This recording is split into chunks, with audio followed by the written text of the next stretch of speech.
Đây bây giờ cái mận ở đây này mọi người ơi. Đây mọi người xem đây là cái mận gì. Nhìn rất là giống mận tăng hoa nhá. Cây của nó y hệt như mận tăng hoa luôn. Nhưng mà quả của nó cũng giống y hệt như mận tăng hoa luôn. Nhưng mà ăn vào thì nó lại không ngọt như kiểu mận tăng hoa nhá mọi người nhá.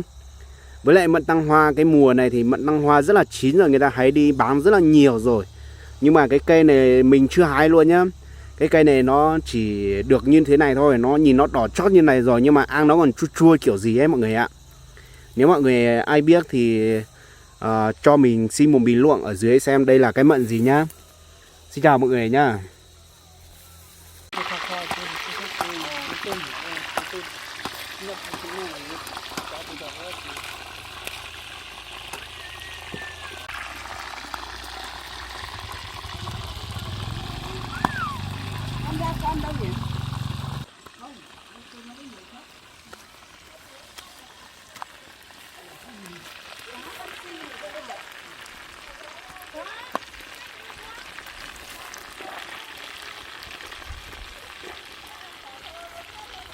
Anh nhà đang đi cái dầu PC Dạ.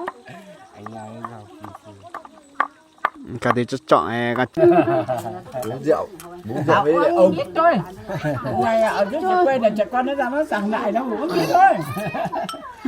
Như cái như nhỉ, cái như nó chửi lắm. Cái như nó ra nó bảo bố